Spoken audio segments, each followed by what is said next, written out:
الحمدللہ رب العالمین والصلاة والسلام علی اشرف الانبیاء وسید المرسلین نبینا محمد وعلی آلہ وصحبہ اجمعین اما بعد فسبحانک اللہم لا علم لنا الا ما علمتنا انک انت العلیم الحکیم اللہم علمنا ما ينفعنا وانفعنا بما علمتنا وزدنا علما نافعا وعملا صالحا یا رب العالمین. قابل احترام معزز محترم بزرگوں، ساتھیوں، دوستوں اور ہماری ماؤں اور بہنوں، یہ باب سترۃ المصلی کا درس نمبر 8 ہے.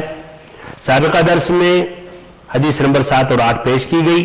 جو حدیث یہ ہے وعن ابی سعید الخدری رضی اللہ عنہ قال قال رسول اللہ صلی اللہ علیہ وسلم اذا صلى احدكم الى شيء يسره من الناس فاراد احد ان يجتاز بين يديه فليدفعه فان ابى فليقاتله فانما هو شيطان متفق عليه وفي روایت فإن معه القرین. کہ جب تم میں سے کوئی شخص سترہ قائم کر کے نماز پڑھنے لگے اور کوئی آدمی اس کے سامنے سے گزرنا چاہے تو وہ نمازی اسے روکنے کی کوشش کرے، اگر وہ باز نہ آئے تو اس سے لڑائی کرے کیونکہ وہ شیطان ہے، کیونکہ وہ شیطان ہے. اور ایک روایت میں ہے اس کے ساتھ اس کا ساتھی شیطان ہوتا ہے. اب اس حدیث سے جو ماخوذ فائدے ہیں وہ ذکر کر رہا ہوں.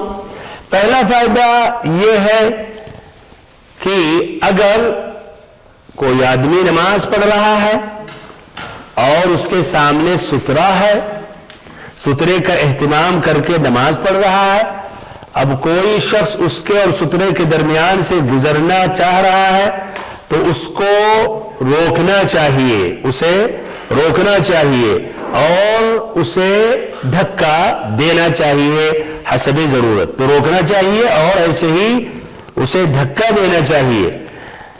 کیوں اچھا ایسا کرے؟ ادھر ہو سکتا ہے سوال آئے کہ کیا اتنا بڑا مسئلہ، جانے کیوں نہیں دے رہے ہیں آپ، کیوں روکو اور لفڑا کسی سے کیا لینا دینا، یہ صحیح نہیں. گزرنا گزر لے دو، کیوں اس کو روکا جائے؟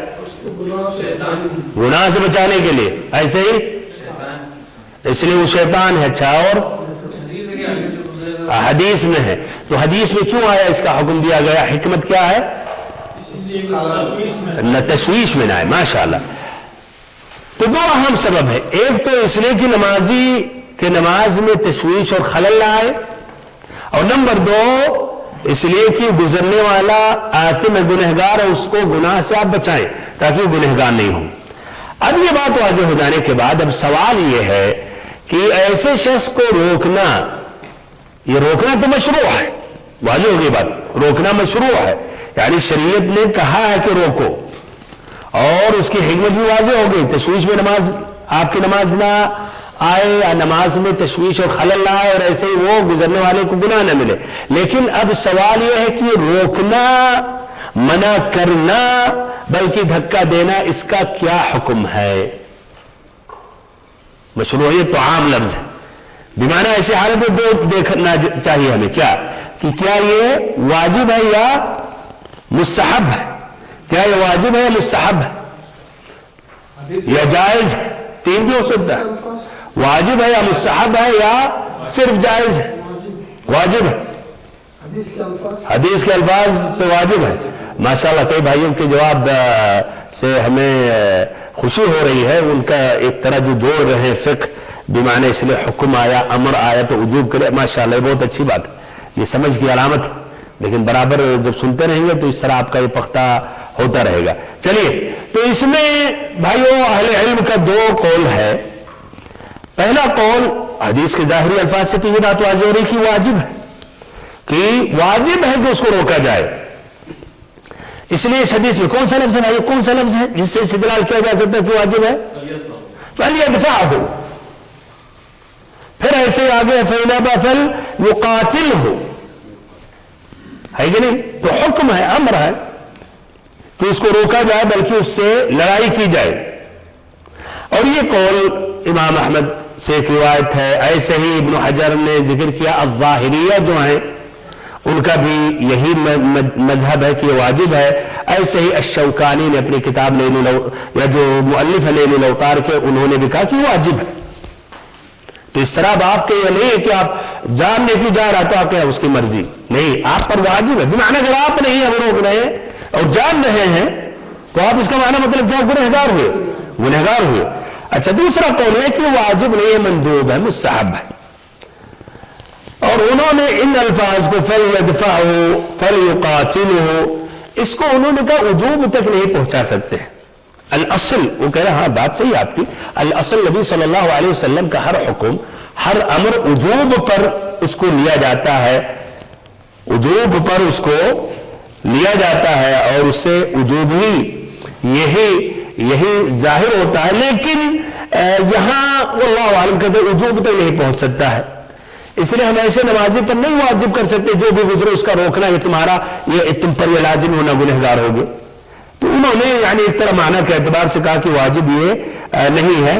النووی کہتے ہیں لا اعلم واحد من العلماء یوجبہ، میں نہیں جانتا ہوں کہ کسی عالم نے اس کو وجوب پر حمل کیا۔ بہرحال ان کی بات ویسے النووی کی صحیح نہیں، ابن حجر رحمہ اللہ نے بھی ان کا تعقب کیا کہ کئی اہل علم نے کہا یہ واجب۔ تو بہرحال بھائیوں اور محترم ساتھی اس میں دو اہم قول ہیں، جائز تو کسی نے نہیں کہا واللہ اعلم، تو المہم واجب ہو یا مندوب ہو نتیجہ دونوں کا تقریباً ایک ہے کہ ہمیں روکنا چاہیے، ہمیں روکنے اس کی کوشش کرنی چاہیے۔ یہ پہلا فائدہ، پہلا سبق تھا۔ دوسرا فائدہ، دوسرا سبق یہ ہے کہ جو آدمی نمازی کے آگے سے گزر رہا ہے اس کو آسان طریقے سے روکنا چاہیے، پھر ضرورت ہو پھر اس کے بعد پھر کیا ذرا شدت یا قوت استعمال کرنی چاہیے۔ تو سب سے پہلے کیا کرنا چاہیے؟ اشارہ، وہی ہاتھ لگا دے، آپ اشارہ کر دیں، یعنی ٹچ بھی نہیں کرے اس کو، ایسے آپ نے کر دے وہ سمجھ جائے گا، ہے کہ نہیں؟ اور بہت ہی میٹھا انداز ہے روکنے کا، بہت ہی اچھا انداز ہے۔ اچھا لیکن اگر نہیں مانا تب بھی آ کے گزر رہا ہے تو کیا کرنا چاہیے؟ تو ذرا شدت سے روکے، یعنی ذرا سختی سے اسے روکے، بلکہ اگر وہ اصرار کرے تو دھکا بھی دے دے۔ اگر ایسی حالت میں اگر گر گیا اور مان لو اس کا پیر ٹوٹ گیا، ہاتھ ٹوٹ گیا، کوئی اور تکلیف ہو گئی تو کیا رائے ہے؟ بعد میں قاضی اس نمازی سے اس کا کہے گا کہ دو وہ خرچہ یا جو بھی اس کے بعد جو اس کو تکلیف لاحق ہو رہی ہے، نہیں، مضمون نہیں ہے، اس لیے غلطی اس کی ہے، وہی متعدی ہے۔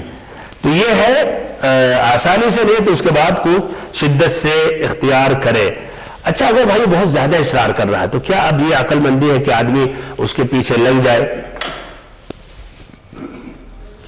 کچھ اب تو کہتے ہیں ہاں ایسا آدمی ابھی شیطان حدیث میں، اسی لیے اس کے ساتھ شدت کر دو، چاہے اس کو دھکیل دو، لیکن واللہ اعلم نماز میں یہ کس لیے منع کیا گیا، کس لیے کہ آپ اس کو روکیں تاکہ آپ کی نماز میں تشویش نہ ہو۔ تو آپ اب اس سے بڑھ کر تشویش کیا ہوگی کہ آپ اس کے ساتھ جنگیر لڑنے لگے، ہے کہ نہیں؟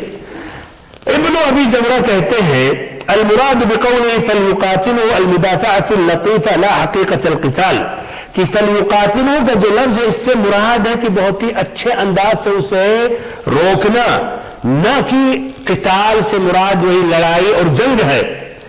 اچھا کہاں سے استدلال کیا جا رہا کہ جنگ اور لڑائی نہیں ہے؟ ہو سکتا ہے کوئی کہے یار کیوں لفظ القاتل کو کیوں آپ اس کی تعویل کر رہے ہیں؟ تو کہتے دو وجہ ہے۔ اس لیے نمبر ایک، اس لیے اس حدیث میں آتا ہے فَإِنَّمَا هُوَ شَيْطَانٌ، شیطان ہے۔ تو جو شیطان ہوتا ہے بھائیو، شیطان الاصل شیطان کون ہوتا ہے؟ شیاطین الجن۔ تو شیطان الجن سے کیا ہم لڑائی کرتے ہیں؟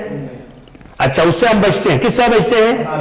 ہاں پناہ لیتے ہیں، یعنی اعوذ باللہ پڑھتے ہیں، اور ایسے ہی اپنے آپ کو اس کے شر سے محفوظ کرنے کے لیے بسم اللہ پڑھتے ہیں۔ جس طرح حدیثوں میں آتا ہے کہ انسان اور شیطان کی نگاہوں سے جو محفوظ ہونے کا سبب ہے، جس سے شیطان آپ کو نہیں دیکھ سکتے ہیں، وہ کیا ہے؟ اللہ تعالیٰ کا نام لینا، بسم اللہ کہنا۔ تو جب آپ بسم اللہ کہہ دیتے ہیں تو آپ محفوظ ہو جاتے ہیں۔ تو شیطان اس سے استدلال انہوں نے کیا، دیکھیں استدلال سمجھ میں آ رہی؟ ابن ابی جمرہ کیا کہہ رہے ہیں؟ فَلْيُقَاتِلُوا سے مراد جنگ نہیں ہے، قتال نہیں ہے، لڑائی نہیں ہے۔ کہاں سے آپ نے استدلال کیا؟ ہو سکتا ہے جو ظاہری سوچ کے ہیں کہیں گے اور کہاں سے کیوں آپ حدیث کی تعویل کر رہے ہیں؟ حدیث میں فَلْيُقَاتِلُوا جنگ میں ہم لڑیں گے، اور اگر ہمارے پاس اگر عصا بھی لگے تو عصا سے مار دیں گے، چاہے اس کی ناک پھٹ جائے چاہے سر پھٹ جائے، وہ قاتلو ہے۔ تو دیکھیں ابن ابی جمرہ کیا کریں؟ نہیں حقیقت القتال نہیں، بلکہ مراد کیا ہے؟ اس کو روکنا، اور وہ بھی اچھے ڈھنگ سے، آسانی سے. کہاں سے استدلال کے؟ نمبر 1 وہی فإنما هو شیطان سے آدمی لڑتا نہیں ہے، اللہ سے پناہ چاہتا ہے، اعوذ باللہ پڑھتا ہے، بسم اللہ پڑھتا ہے. یہ نمبر 1. اور ایسے ہی کہتے ہیں اگر حقیقت میں قتال اور جنگ کی بات ہوتی تو یہ تو نماز سے ایک دم آدمی تو باہر ہو گیا، نماز کی ادھر حفاظت مقصد ہے، اور یہاں یہ تو نماز سے ایک دم، یہ تو جو دیکھے گا وہ تو کہے گا یار یہ تو مسجد میں جنگ کر رہا ہے، نماز پڑھ رہا ہے. تو اس اعتبار سے، اور یہ پھر کہتے ہیں یہ تھوڑا فعل اشارہ کرنا روکنا یہ ضرورت کے تحت یہ شریعت نے اجازت دے دی ہے، لیکن اب بات اگر اس سے بڑھ رہی تو یہ نہیں کہ آدمی مکمل اس سے قتال کرے. تو یہ دوسرا فائدہ اختصاراً آسانی سے اس کو رد کرے گا، شروع میں اشارہ کر کے، نہیں مانا تو اس کو روکے گا.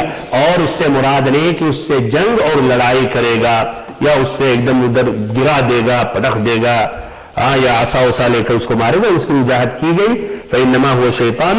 اور پھر نماز کا مقصد خشوع اور خضوع ہے، یہ نہ کہ نماز سے ہٹ جائے آدمی، اور اس ضرورت کے تحت اتنا یہ حرکت کر سکتے ہیں، اور اس سے زیادہ اگر بات بڑھ رہی ہے تو وہاں تک بات نہیں بڑھنے دینا چاہیے. تیسرا سبق، تیسرا فائدہ یہ ہے اس لفظ سے آپ لوگوں سے میں پوچھ رہا ہوں،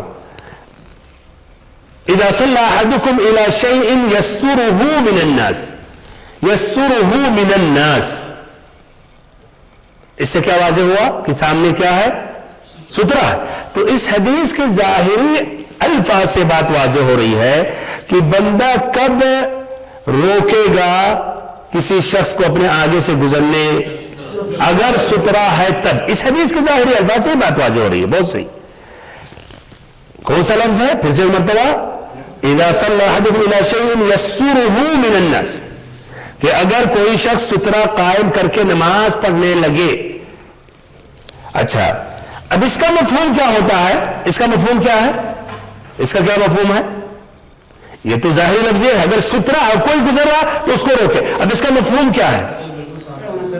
ہاں اس کا مفہوم کیا ہے؟ اگر سترہ ہے تو مفہوم کیا ہوا کہ اگر سترہ نہیں ہے تو نہیں روکے.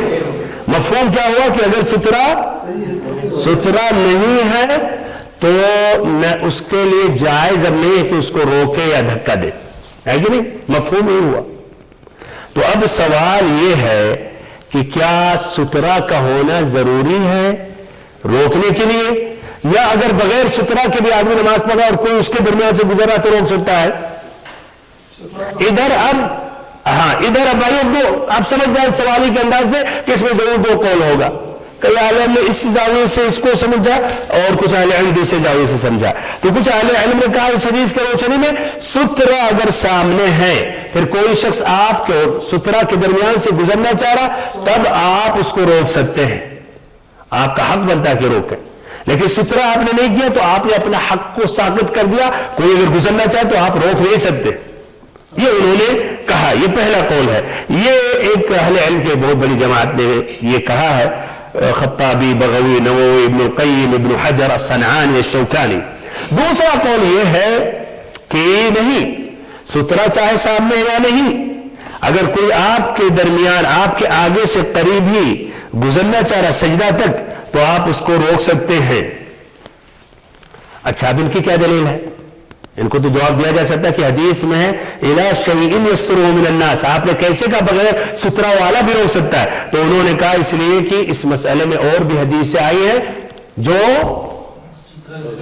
مطلقاً ذکر آئی، سترہ کا ذکر نہیں ہے. جیسا کون سی حدیث؟ ابن عمر، عبداللہ ابن عمر والا، جو دوسری روایت جو پوری حدیث ہم نے جب بیان کی تھی، اور اس میں تقیید نہیں ہے سترہ ہونا چاہیے نہیں. جس طرح کی مسلم کی روایت ابن عمر رضی اللہ عنہما سے، وہ حدیث پھر سے پڑھ رہا ہوں، اذا كان احدكم يصلي فلا يدع احدا يمر بين يديه فإن أبى فليقاتله فإن معه القرين. اگر تم ایسے کوئی نماز پڑھ رہا ہو تو کسی کو آگے سے گزرنے نہیں دے. پھر اگر وہ اصرار کرے تو اس سے لفظی ترجمہ قتال کرے، جنگ کرے، یعنی شدت سے روکے، جس کا معنی ہے اس لیے کہ اس کے ساتھ وہ قرین ہے. اچھا، ایسی دوسری حدیث ہے